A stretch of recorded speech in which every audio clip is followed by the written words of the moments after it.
Hello student, welcome to my channel. देखिए, statics का एक बहुत अच्छा इंपॉर्टेंट टॉपिक से हम लेके आए हैं स्क्यूनेस। स्क्यूनेस क्या होता है, विषमता क्या है। विषमता एक बहुत बड़ा टॉपिक नहीं है, बहुत छोटा है, लेकिन बहुत ही इंपॉर्टेंट है, बहुत ही इंटरेस्टिंग टॉपिक है। थोड़ा सा आपको ध्यान देना पड़ेगा, अब बहुत अच्छे से समझ में आ जाएगा। ठीक है। विषमता होता क्या है, जब किसी भी कलेक्शन ऑफ डाटा में मीन मीडियन मोड जो है एक दूसरे से डिफरेंस होते हैं, इक्वल नहीं होते हैं, वो एक दूसरे के घटोत्तरी या बढ़ोतरी में होते हैं, तो वहीं पे विषमता आती है, वहीं पे स्क्यूनेस की संभावना होती है और वहीं पे स्क्यूनेस पाया जाता है। स्क्यूनेस देखा जाए तो मेनली टू टाइप से होते हैं, एक पॉजिटिव स्क्यूनेस होती है, एक नेगेटिव स्क्यूनेस होती है। स्क्यूनेस के डिफिनेशन में भी कई तरह के लोग डिफिनेशन दिए हैं, कुछ साइंटिस्ट का भी हम नाम बता रहे हैं। तो स्क्यूनेस जो है पॉजिटिव होता है, नेगेटिव होता है। और स्क्यूनेस का कर्व भी कभी हम ग्राफ प्लॉट करके बताते हैं, तो आइए अब ध्यान दिया जाए यहाँ पे। तो देखिए, विषमता विषमता में कि विषमता के बारे में सबसे पहले डेफिनेशन सिम्पसन और काफ्का के अनुसार बात करते हैं। सिम्पसन और काफ्का के अनुसार इन्होंने बताया है, विषमता किसी बारंबारता बंटन की एक विशेषता है। विषमता किसी बारंबारता बंटन की एक विशेषता है जो एक ओर अधिकतम बारंबारता के साथ दूसरी ओर की अपेक्षा अधिक झुक जाती है। मतलब कि विषमता जो है उसके बारंबारता पर डिपेंड करता है, वह तो किसी की ओर झुक जाएगी या किसी की ओर बढ़ जाती है, यही इनको कहने का मतलब है। तो देखिए, उसके बाद आता है सममित एवं असममित बंटन। सममित एवं असममित, सममित बंटन वे होते हैं जो जिसमें विषमता आती ही नहीं है, जैसे अब mean equal to mode equal to mean equal to median equal to mode, mean equal to median equal to mode में विषमता नहीं आती है। ये सिमेट्रिक का केस बनता है। जब कहीं पे कोई भी डाटा ऐसा मिले, सिमेट्रिक का केस मिले, तो आपको मिल जाएगा एनपीसी, नया ब्रांच इसमें मतलब कि स्टैटिक से निकलेगा एनपीसी। तो एनपीसी को हम एक बार अलग से फिर से चर्चा करेंगे, उसके बाद उसकी वीडियो अलग से हमारी मिलेगी, एनपीसी की, नॉर्मल प्रोबेबिलिटी कर्व के जिसे कहते हैं। तो यहाँ पाली हम इतना बताएंगे कि सममित या असममित, सममित के केस में आपका एनपीसी का कंडीशन बनेगा ना। यहाँ पे इसे जान के छोड़ते हैं, ये हमारे आगे हायर क्लास का है। फिर आते हैं विषमता के प्रकार। विषमता के प्रकार, टाइप ऑफ स्क्यूनेस, इसको हम सममित का टॉपिक हम लेंगे, आप हमारे चैनल पर कंटिन्यू रहिएगा। हम जरूर इसका विषमता का मतलब कि सममित या असममित या नॉर्मल प्रोबेबिलिटी कर्व के बारे में जरूर बताएंगे, है ना। तो आइए हम आते हैं विषमता के प्रकार, type of skewness. Type of skewness जो है टू टाइप से होते हैं, अभी हमने बताया पॉजिटिव और नेगेटिव। पॉजिटिव स्क्यूनेस क्या है, नेगेटिव स्क्यूनेस क्या है। तो देखिए, पहले पॉजिटिव की बात करते हैं। धनात्मक विषमता, धनात्मक विषमता जिसे पॉजिटिव स्क्यूनेस कहते हैं, यदि समांतर माध्य का मूल माध्यिका से अधिक तथा माध्यिका का मूल बहुलक से अधिक हो। यदि किसी समांतर माध्य का माध्य मूल माध्यिका से अधिक, देखिए ये समांतर माध्य है, ये माध्यिका है, ये बहुलक है। यदि किसी समांतर माध्य में माध्य मूल माध्यिका से अधिक और माध्यिका बहुलक से अधिक होता है, तो वहां पे पॉजिटिव स्क्यूनेस पाया जाता है। कौन सी स्क्यूनेस पाया जाता है, धनात्मक विषमता, यह बात आती है। सेकंड आते हैं ऋणात्मक विषमता। ऋणात्मक विषमता क्या होता है, सेम इसी का उल्टा होता है। ठीक है, एक अगर आपको याद है तो सेम इसी को पलट दीजिए तो आपका दूसरा तैयार हो जाएगा। पॉजिटिव और नेगेटिव का मतलब होता है एक दूसरे का अपोजिट। ये क्या कह रहे हैं, यदि समांतर माध्य का मूल माध्यिका से कम, समांतर माध्य का मूल माध्यिका से कम, माध्यिका का मूल बहुलक से कम होता है, तो ऐसे स्क्यूनेस को हम नेगेटिव स्क्यूनेस कहते हैं, या विषमता ऋणात्मक विषमता कहलाती है, विषमता ऋणात्मक कहलाती है। ठीक है। तो देखिए, ये मीन है, मीन कम होगा मीडियन से, मीडियन कम होगा मॉड से, मतलब कि समांतर माध्य कम है माध्यिका से, माध्यिका कम है मॉड से। तो इस तरह क्या कंडीशन आएगा, तो वो आपका आ जाएगा ये नेगेटिव स्क्यूनेस। आइए इसके बारे में ग्राफ देखते हैं, तो आपको और अच्छे समझ में आएगा पॉजिटिव नेगेटिव और सिमेट्रिक का ग्राफ कैसे होता है। तो आइए ध्यान दीजिएगा। स्क्यूनेस के टाइप ऑफ स्क्यूनेस के ग्राफिकल हम रिप्रेजेंट करते हैं। तो ये देखिए विषमता मतलब कि विषमता का अभाव जहां मतलब कि सिमेट्रिक ही पाई जाती है, जहां विषमता नहीं पाया जाता है उसका ये लिखा गया है विषमता का अभाव था, ये सिमेट्रिक होती है, सममित होती है। अब ये विषमता है, ये धनात्मक विषमता पॉजिटिव स्क्यूनेस है, ये निगेटिव स्क्यूनेस है ना। तो अब देखिएगा विषमता पॉजिटिव स्क्यूनेस के लिए क्या कंडीशन है कि अर्थमेटिक मीन, मीडियन और मॉड। अभी हमने बताया था अर्थमेटिक मीन, मीडियन, मॉड तीनों अगर इक्वल होंगे तो जितना इधर आपका इसका झुकाव है इस कर्व का, इस ग्राफ का मतलब कि इस वक्र का उतना ही इधर है। ये सिमेट्रिक है। सिमेट्रिक का मतलब ये जो एक्सिस है वाई एक्सिस, अगर हम इसको एक्स एक्सिस सपोर्ट कर लें, ये आपका वाई एक्सिस, तो जितना इधर होगा उतना इधर होगा। सिमेट्रिक होता क्या भैया? सिमेट्रिक पहले समझिए। सिमेट्रिक ये है कि जब कोई मान लीजिए जैसे हमारा ये दो हाथ का पंजा है एक दूसरे पे रख दिया गया, तो इसको पूर्णतया धक लिया इधर से भी और उधर से, तो ये आपका मतलब कि सर्वांगसम हो गया। ये क्या है? सर्वांगसम हो गया। लेकिन सिमेट्रिक की बात करें तो अगर इसी में से पूर्णतया अगर इसको डिवाइड किया जाए, जैसे ये है, अगर इसको डिवाइड किया जाए पूर्णतया अगर इसे मोड़ लेते हैं तो एक दूसरे को कवर कर लेता है। जैसे कि आपका ये आपको बुक दिख रहा है, अगर इसको हम ऐसे मोड़ देते हैं तो अब देखिए इधर से भी उतना है, इधर से उतना है, और उधर जबकि हम देखने में दोनों ओर फैला हुआ है। तो सिमेट्रिक का मतलब ये है कि किसी भी दो पार्ट को इक्वल डिवाइड करना, किसी भी एक्सिस के द्वारा किसी दो पार्ट को इक्वल करना, इक्वल डिवाइड करना, वही हमारा सिमेट्रिक कहलाता है। तो देखिए यहाँ पे अगर हम ऐसे मोड़ देते हैं तो ये हमारा एक दूसरे के ऊपर आएगा, इक्वल बराबर आएगा, तो ये हमारा होता है सिमेट्रिक। बट ये देखिएगा ये तो नहीं होगा ना, इधर देखिए इसका जो कर्व का झुकाव है इधर ज्यादा है और इधर धीरे धीरे दूर तक जा रहा है, तो ये आपका धनात्मक विषमता हो गया। जो राइट साइड में इसका मतलब इसके स्क्यूनेस बढ़ रहा है, इसलिए पॉजिटिव राइट साइड में पॉजिटिव पॉजिटिव स्क्यूनेस वही होगा जिसके राइट साइड में इसका झुकाव बढ़ता जाएगा, तो यही पॉजिटिव स्क्यूनेस है। नेगेटिव स्क्यूनेस की बात करेंगे तो इसके नेगेटिव साइड में देखिए इसका झुकाव धीरे धीरे घट रहा है, तो ये आपका नेगेटिव स्क्यूनेस हो गया। तो पॉजिटिव स्क्यूनेस की बात करेंगे तो यहाँ पे अर्थमेटिक मीन सबसे बड़ा होगा, फिर उससे छोटा माध्यिका होगी, मीडियन होगा, फिर उससे छोटा जो है मॉड होगा, बहुलक होगा। कहने का मतलब समांतर माध्य अधिक होगा माध्यिका से अधिक, माध्यिका अधिक होगा बहुलक से, तो वहां पे कौन सा स्क्यूनेस पाया जाएगा? पॉजिटिव स्क्यूनेस, जिसे हम कहते हैं धनात्मक विषमता।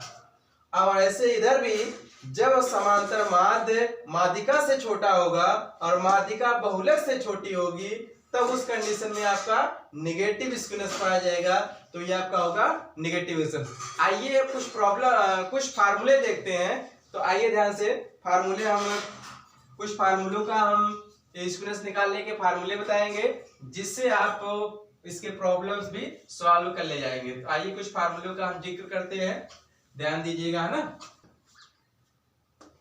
स्क्यूनेस को मेजरमेंट करने के लिए, स्क्यूनेस को मेजरमेंट करने के लिए इसकी दो विधियां हैं। देखिए विषमता की प्रथम मापन या कॉन्फ़िगरेशन मेथड और बाउले मेथड, टू टाइप्स है स्क्यूनेस को मेजरमेंट करने के लिए। तो पहला कॉन्फ़िगरेशन है, दूसरा बाउले है। तो पहला जो है, पहले हम पहला मेथड बताते हैं विषमता मापने के लिए। विषमता बराबर होता है समांतर माध्य माइनस बहुलक। समांतर माध्य माइनस बहुलक को ही विषमता कहते हैं। या अगर किसी कलेक्शन ऑफ डाटा में आपको बहुलक दिया है तब हम ये फार्मूला लगा सकते हैं। फिर विषमता गुणांक का फार्मूला क्या है? विषमता गुणांक बराबर समांतर माध्य माइनस बहुलक बटे मानक विचलन। ठीक है, तो समांतर माध्य माइनस बहुलक बटे मानक विचलन, तो ये आपका विषमता गुणांक, स्क्यूनेस कोएफिशिएंट ऑफ स्क्यूनेस। ठीक है, coefficient of skewness is equal to arithmetic mean minus modulus या मॉडुलस अपॉन स्टैंडर्ड डेविएशन। ठीक, इफ जो है अगर बहुलक की वैल्यू नहीं दिया, मतलब कि मॉडुलस नहीं दिया है, मीडियन दिया है और अरिथमेटिक मीन दिया है, तब उसके लिए कंडीशन है skewness is equal to 3 arithmetic mean minus माध्यिका मीडियन। तो कहने का मतलब 3 इंटू समांतर माध्य माइनस माध्यिका। तो समांतर माध्य माइनस माध्यिका के डिफरेंस को 3 से मल्टीप्लाई कर दे तो आपका स्क्यूनेस बन जाता है ना। तो ये आपका स्क्यूनेस कब लगाएंगे फार्मूला? जब मीडियन माध्यिका और समांतर माध्य दिया होता है। फिर इसका कोफिशिएंट, स्क्यूनेस कोफिशिएंट निकालने के लिए ये 3 माइनस समांतर माध्य बटे माइनस माध्यिका बटे मानक विचलन, इसे हम स्टैंडर्ड डेविएशन कहते हैं। तो ये तो हमारा था पियर्सन मेथड। अब बात करते हैं बाउले जी का मेथड। तो आइए ध्यान दीजिए, बाउले जी का देखते हैं, सेकंड वाला बाउले जी का है ना। तो सेकंड मेथड आपका है विषमता का द्वितीय मापान या द्वितीय माप या बाउले की माप, है ना। तो सेकंड मतलब कि स्क्यूनेस को मेजरमेंट करने के सेकंड टाइप्स आपका बाउले जी आते हैं। बाउले जी बताइए, यहाँ पे क्वार्टाइल की भी बात करते हैं, फर्स्ट क्वार्टाइल, थर्ड क्वार्टाइल। तो देखिए विषमता वहां पे निकाला जा सकता है जहां पे थर्ड क्वार्टाइल और फर्स्ट क्वार्टाइल और मीडियन दिया रहेगा। तो ये बाउले जी ने बताया था सेकंड मेथड में। तो ये विषमता बराबर होता है Q3 plus Q1 minus 2m। तो Q3 plus QM minus 2m। तो Q3 क्या है, थर्ड क्वार्टाइल है, और Q1 फर्स्ट क्वार्टाइल है, माइनस 2m। 2m क्या है, मीडियन। 2m क्या है, मीडियन। तो मतलब 2 क्या, 2 m से मीडियन हो गया। तो कहने का मतलब ये है third quartile plus first quartile को मीडियन का ट्वाइस करके लेस कर देते हैं, ये आपका विषमता आ जाता है। ये चीज आपको बाउले जी ने बताया था। विषमता गुणांक भी यही चीज है, कोफिशिएंट ऑफ स्क्यूनेस। तो Q3 plus Q1 minus 2m अपान Q3 माइनस Q1। तो ये आपका विषमता गुणांक हो गया। हाँ, बात ये है, बहुत ही इंपॉर्टेंट बात है, आपको कंपटीशन में कई बार पूछा गया स्क्यूनेस इतना इतना इतना। तो आपको केवल एक माइंड में रखना है, स्क्यूनेस की वैल्यू हमेशा -1 से 1 के बीच में होती है। ठीक है, ये यूजीसी नेट में भी बहुत पूछा गया है और भी वनडे एग्जाम में भी पूछा गया है। तो जब भी स्क्यूनेस की बात होगी, स्क्यूनेस कोफिशिएंट में ऑप्शन में दिया रहेगा, तो हमेशा उसकी वैल्यू -1 से 1 के बीच में होगा। जो भी वैल्यू होगा 1/2, 1/3, 3/4 कुछ भी ऐसा होगा तो समझ लीजिए आपको वहीं पे टिक कर लेना, है ना। तो ये आपका -1 और 1 के बीच में होता है स्क्यूनेस। ये आपको हाईलाइट करके आप अपने नोट्स में जब लिख लीजिएगा। अब देखिए Q1 Q3 हमने बताया ये है कि Q1 फर्स्ट क्वार्टाइल है, Q3 थर्ड क्वार्टाइल है, IM क्या है, मीडियन है ना। तो आइए कुछ प्रॉब्लम्स ले लेते हैं, का प्रॉब्लम से आपको डाउट क्लियर हो जाएगा। तो आइए ध्यान दीजिए, प्रॉब्लम्स देखते हैं। प्रॉब्लम्स ले लिया है स्क्यूनेस का, कह रहा है 4, 6, 7, 9, 13, 15 से विषमता या विषमता गुणांक ज्ञात करना। विषमता तथा विषमता गुणांक ज्ञात करना है। तो ये आपको जो डाटा दिया है इसमें सब डिफरेंस है, इसमें बहुलक नहीं दिख रहा है। अगर बहुलक दिखता तो हमारा निकालना बहुत आसान हो जाता है ना। तो ध्यान दीजिए, तो इसका अगर बहुलक नहीं दिखा रहा है तो इसका हमें समांतर माध्य और माध्यिका निकालनी है।